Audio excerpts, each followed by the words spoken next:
여러분 주보에 보면 하나님의 영광을 드러내는 삶이라고 있습니다. 우리 서로 인사하시겠습니다. 하나님의 영광을 드러내는 삶을 사십시다. 서로 옆 사람과 인사합시다. 하나님의 영광을 드러내는 삶을 사십시다.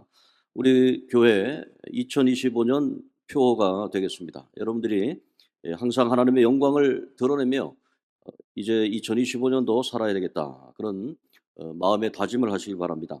오늘 찬송 찬양한 것처럼 우리 김지연 집사님 예수로 사는 인생 은혜를 많이 받았습니다. 하나님께서 주시는 귀한 예수로 살아야 된다. 지금 답답한 현실 가운데서 예수로 살아야 된다. 얼마나 은혜가 되는 말씀입니까? 우리가 지금 현재 맞닥뜨리고 있는 이러한 어려운 삶 속에서 하나님께서 우리에게 능력을 주시고 특별히 많은 사람들이 길이 없다, 그렇게 막혔다, 그렇게 생각하는 가운데 있는데 길이 막혔어도 예수께서 길이 되심을 믿습니다. 하나님께서 우리에게 주시는 길이요 진리요 생명 되신 하나님의 아들 예수 그리스도께서 우리와 함께 하시기 때문에 길이 막혔어도 어, 출구가 없다고 하는데 출구가 없어도 예수 그리스도께서 우리의 출구가 되시기를 믿습니다. 하나님께서 우리에게 믿음을 주십니다. 예수로 살고 예수로 2025년도 하나님의 영광을 드러내는 삶이 되기를 바라면서 오늘 하나님 말씀은 말씀 순종으로 복된 삶이라고 하는 제목으로 신명기 28장 1절에서 6절의 말씀을 상고하면서 하나님 말씀을 전하고자 합니다. 우리 인생을 보면 인생에 많은 사람들이 하나님께서 주시는 말씀에 의지하지 아니하고 앞만 보는 현실 가운데서 좌절하고 또 고난 당하는 것에 대해서 불평하고 살아가는 경우가 많습니다. 그럴 때에 오늘 본문의 말씀을 보면은 모세가 이제 유언의 설교를 하는데 절대로 그렇게 살아가지 말고 현실만 바라보고 살아가지 말아라. 오늘 우리가 하나님이 주시는 은혜를 받고 살아가야 되는데 하나님의 소망 가운데 살아가야 된다라고 말씀하고 있습니다. 성경은 우리 인생을 잠깐 보이다 지나가는 안개와 같다라고 말합니다. 그래서 우리는 안개 같은 삶 가운데서 하나님께서 주시는 말씀을 따라서 살아가야 되는데 어떤 인생이든 좋은 많은 업적을 남긴 사람들도 있습니다. 그런데 그 많은 업적을 남겼어도 마지막이 은혜롭지 못하면 그것은 아무런 소용이 없습니다. 인생을 살다가 정말로 아무런 업적도 없이 그럭저럭 살아가다가 마지막에 인생을 마치는데 정말 하나님 앞에 은혜로운 삶을 살아가는 사람들은 하나님께서 높이 평가해 주시고 하나님의 영광을 드러내는 삶을 통해서 하나님께 영광 된다고 하는 것을 볼 수가 있습니다. 오늘 사랑하는 성도 여러분, 여러분들에게 남은 생애가 얼마나 되는지 알 수는 없지만 이제 2025년도는 하나님의 영광을 드러내며 살자. 하나님의 영광, 내 영광이 아니라 하나님 영광을 드러내며 살아야 되겠다. 오늘 본문의 모세는 신명기에서 세 가지 설교를 합니다. 첫 번째 설교는 과거에 대한 설교입니다. 과거에 너희들이 불평해서 광야 40년을 지내지 않았냐? 불평하지 좀 말아라. 하나님이 주신 은혜로 하나님 앞에 감사하며 살아라. 그렇게 과거에 대해서 설교를 합니다. 모세는 또 두 번째 설교를 합니다. 현실을 봅니다. 가나안 땅에 들어가면 현실이 녹록지가 않습니다. 그 현실 가운데 광야에서는 하늘에서 내려주는 만나 먹고 살았으면 됐습니다. 메추라기 먹으면 되었습니다. 그런데 가나안 땅에 가면은 직접 농사를 짓든지 가축을 기르든지 자기가 일을 해서 먹고 살아야 되는 그런 상황이 있습니다. 그런 상황 속에서 현실이 녹록하지 않고 어려울 때 하나님께서 말씀하고 있습니다. 하나님의 말씀대로 순종하며 살아가라. 하나님의 말씀은 어떤 것입니까? 하나님의 말씀은 어려운 때일수록 하나님과 동행하라는 것이죠. 늘 하나님의 말씀 따라 살아가야 된다는 것입니다. 여러분, 하나님의 말씀을 순종하며 복된 삶을 살기 위해서 율법주의적인 그러한 삶을 사는 사람들이 많습니다. 이 율법주의적인 삶은 안 되는 것입니다. 율법주의, 이 주의자가 붙은 것은 그렇게 좋은 것이 아닙니다. 뭐 민주주의, 공산주의, 무슨 실용주의, 율법주의, 이 주의가 된다고 하는 것은 뭐냐면 그것만 있어야 된다는 거예요. 그것만. 근데 그것만 있어서는 살 수가 없습니다. 인간의 삶에 있어서 이 민주주의, 이 민주, 사람이 중심이 되는 것만 있어서는 안 되는 거예요. 또 사람이 살다 보면은 하나님 중심의 그러한 신분, 하나님 앞에 나가는 그런 것도 필요한 것이죠. 또 공산주의, 모든 것을 다 나누어서 살자. 필요에 따라서 다 나눠 갖자. 그거 꼭 그렇게만 되는 것도 아닙니다.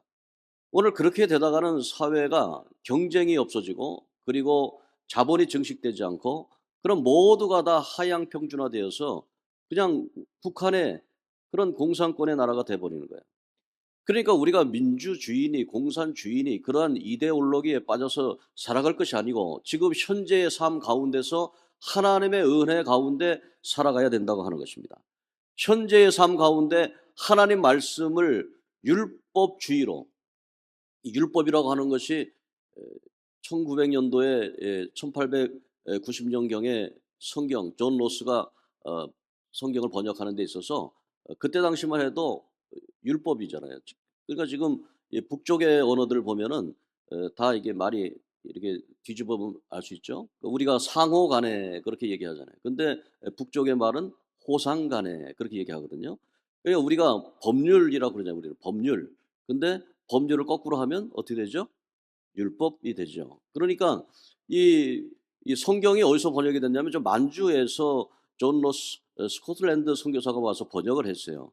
그때 최홍준이라든지 그런 보찜 장사들이 많았습니다. 개나리 보찜 장사 많아 가지고 거기 두만강 건너서 그쪽에 만주 가 가지고 보따리 장사하는데, 거기에서 존 로스 선교사를 만난 거예요. 만나 가지고 거기에서 존 로스 선교사가 중국 성경을 놓고 한국말을 배워가면서 이렇게 복음을 이 성경을 번역하기 시작했습니다.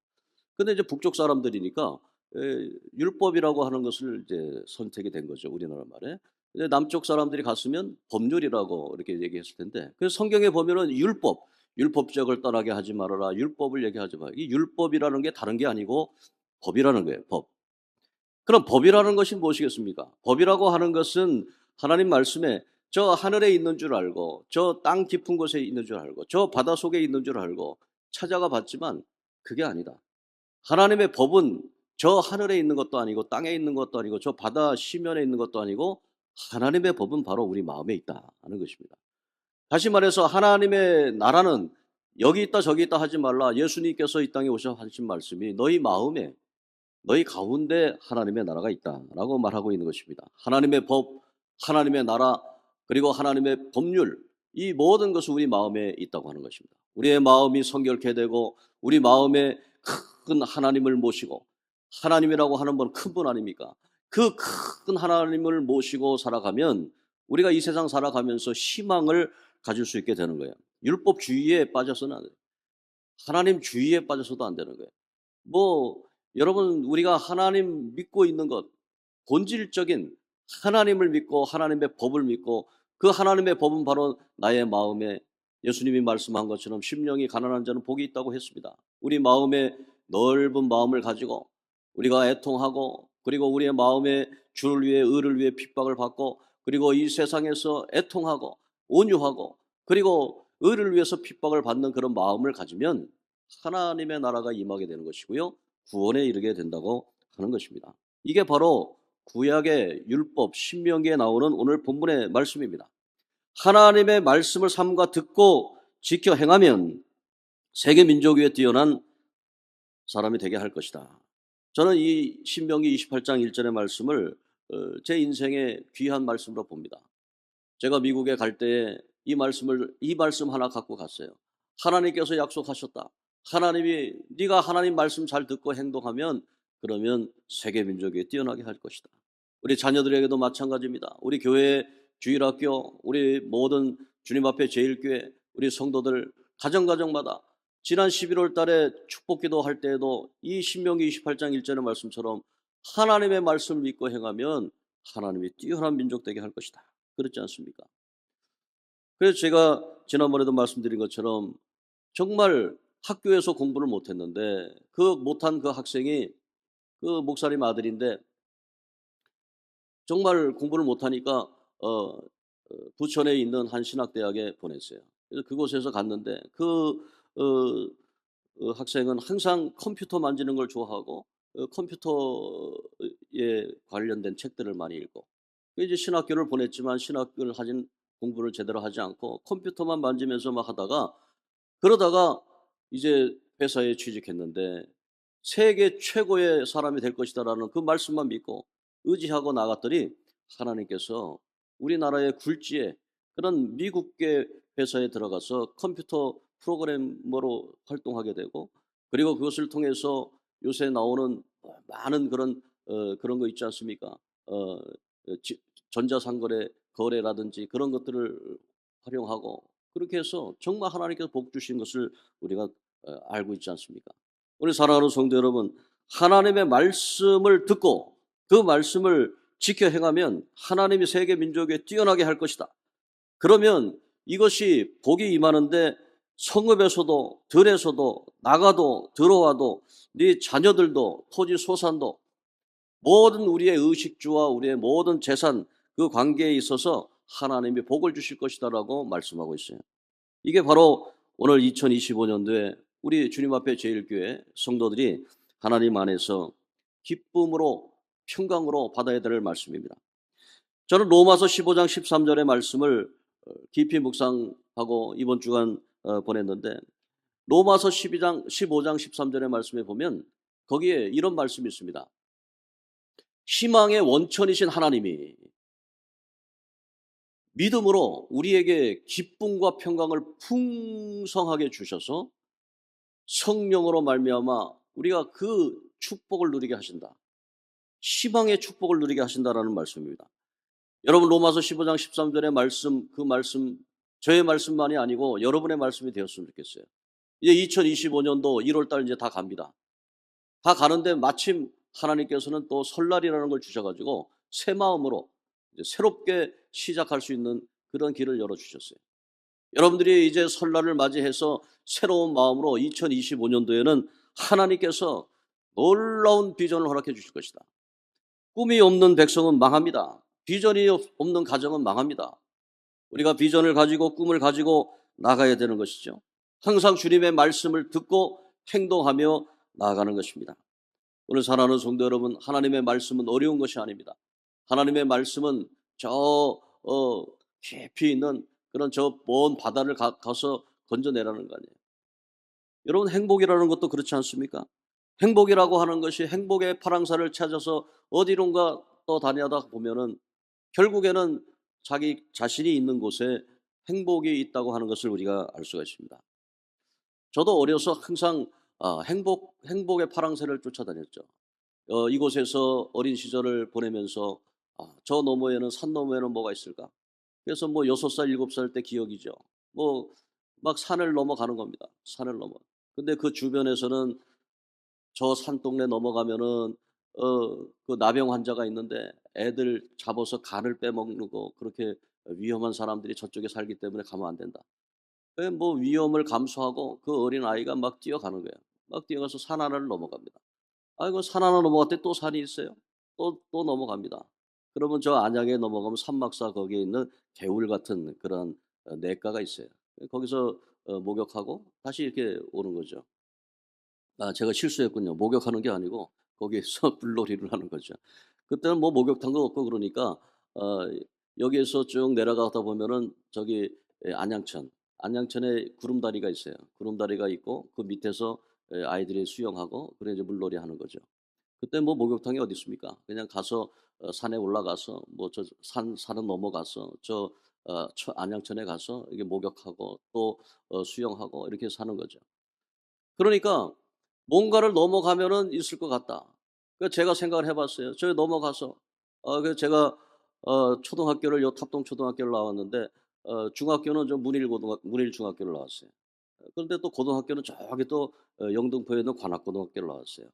그리고 또 대학교는 저기 또 저기 가서 청량리 근처에 있는 외국어 대학을 나왔어요. 그리고 또 대학원은 또 미국에 가 가지고 또 미국에 가서 또 나오고 또 박사하고 또 들어와 가지고 결국에는 여기에서 목회하고 지금 있지 않습니까? 그러니까 뭔가를 좀 세계를 향해서 나가고 또 나가고 나가서 뭔가 있을 줄 알았는데 결국에는 이곳에서 제가 어 인생을 마치게 됐습니다. 오늘 사랑하는 성도 여러분, 여러분도 마찬가지입니다. 뭔가 좀 이렇게 새로운 것을 향해서 아메리칸 드림을 꿈꾸고 아메리칸 드림으로 가가지고 70년대 이민 가서 그 살던 분들의 이야기도 보면 이제 거의 이제는 정리하고 다시 돌아오는 형태가 돼 있어요. 이제는 몽골에 갔더니 몽골에는 또 무지개 나라를 찾아가는 이 코리안 드림이 있습니다. 몽고에서는 우리 한국을 코리안 무지개의 나라라고 봅니다. 그래서 무지개의 나라로 와서 여기서 하죠. 제가 몽골 선교에 갔을 때에 그곳에서 사우나를 가가지고 사우나 하는데 그 옆에서 어떤 몽골 청년이 와가지고 한국말로 안녕하십니까 그러니까 깜짝 놀래가지고 어떻게 됩니까? 아 제가 한국에서 있었다는 거예요. 한국 어디서 있었습니까? 아 그랬더니 시흥동이라는 데가 있었는데 그 은행나무 옆에 거기에 보면은 카센터가 있다는 거예요. 그래서 카센터에서 일을 하다가 왔습니다. 야 하나님의 놀라우신 그런 뜻 아닙니까? 시흥동에 살던 사람이 몽골 선교 가다가 목욕탕 갔는데 목욕탕에서 시흥동의 은행나무 옆에서 카센터 하던 그 사람을 만난 거죠. 얼마나 놀라운 하나님의 타이밍입니까? 우리 사랑하는 성도 여러분, 우리가 지금 현재 있는 이곳이 하나님이 주시는 축복의 땅이라는 걸 알아야 됩니다. 여러분들이 오늘 본문 말씀에 있는 것처럼 여러분이 주신 가정, 그리고 여러분들이 다니는 교회, 그리고 여러분들이 함께 하고 있는 동료들, 그리고 가족들, 자녀들, 하나님의 축복입니다. 온통 주변이 다 하나님의 빛인데 오늘 권사님이 기도를 했어요. 기도하면서 하나님 저에게 왜 빛을 보여주지 않습니까? 많은 사람들은 빛을 봤다고 그러고 많은 경험도 했다고 그러고 막 그러는데 하나님 저도 좀 주님의 빛을 좀 선전하고 다닐 수 있도록 요한일서 5장에 나오는 것대로 너희는 택하신 백성이요 거룩한 백성이요 그의 백성들이 나가서 하나님의 귀한 복음을 선전하라 하나님의 빛을 전하라 그랬는데 저는 빛을 본 적이 없어요. 그 기도하는 거예요. 저는 하나님 저 죽기 전에 하나님 빛을 좀 보게 해주세요. 하나님의 빛을. 그때는 하나님이 은혜를 내려주셨는데 보니까 주변이 모두가 다 빛인 거예요. 모두가 다. 근데 자기가 깨닫지를 못했던 거예요. 자기가 이미 빛의 세계 속에서 살고 있는데 그 권사님은 항상 하나님 나에게 빛을 좀 보여주세요. 이미 그 권사님의 주변이 다 빛인데 세상이 다 빛인데 그 권사님이 하나님께 감사를 드리면서 하나님 저에게 이렇게 오늘 여러분들의 마음에 문을 활짝 열고 하나님의 축복의 말씀을 받으셔야 됩니다. 하나님의 축복의 말씀을 받으면 여러분들의 의식주뿐만 아니라 나가도 들어오도 그리고 여러분의 자손들이 세계 최고의 복을 받을 수 있다라고 하는 것이 오늘 본문의 말씀이라고 하는 것입니다. 오늘 사랑하는 성도 여러분, 우리가 이 나라에 지금 출구가 없다. 그래서 나가야 되지 않느냐. 갑자기 뉴스를 보니까 우리나라의 한강 작가의 노벨상 작가의 뭐 작별하지 않는다라든지 뭐 채식주의자 이런 것들이 베스트셀러 1위였는데 그런데 갑자기 그것이 1위가 안 됐다는 거예요. 1위가 된 게 뭔지 미국 주식 투자를 하는 법 이러는 거예요. 지금 온통 미국에 주식 투자하겠다. 이게 국내는 안 되니까 미국에 하겠다. 지금 미국으로 해야 되겠다. 모든 걸 좀 미국 가야 되겠다. 지금 중소기업 사장들은 이게 굉장히 힘드니까 이거 다 정리해가지고 미국 가야 되겠다. 다 지금 그렇게 생각하고 있는데 절대로 그렇게 해서는 안 됩니다. 오늘 사랑하는 성도 여러분, 이 땅이 희망입니다. 우리 주님 앞에 제1교회가 희망입니다. 여러분의 가정이 희망입니다. 오늘도 하나님 앞에 주시는 이 말씀이 희망입니다. 내가 있는 현장에서 하나님의 말씀을 듣고 출구가 없다 하지만 예수 그리스도께서 출구입니다. 길이 없다고 하지만 예수 그리스도께서 길이 되십니다. 우리의 삶의 목적이 되시고 희망이 되십니다. 로마서 15장 13절의 말씀처럼 희망의 원천이신 그 하나님께서 우리에게 기쁨과 평강을 충만하게 해주셔서 우리에게 성령의 능력으로 희망을 주시고 계십니다. 희망찬 설날이 되시고 이제 2025년도 새롭게 하나님께 영광을 돌리는 하나님의 영광을 드러내는 삶이 되시기를 주의 이름으로 축복합니다. 우리 서로 인사하실까요? 하나님의 영광을 드러내는 삶을 사십시다. 하나님의 영광을 드러내는 삶을 사십시다. 여기 주보에 나와 있어요. 주보 맨 앞에 하나님의 영광을 드러내는 2025년도 되시기를 주의 이름으로 축복합니다.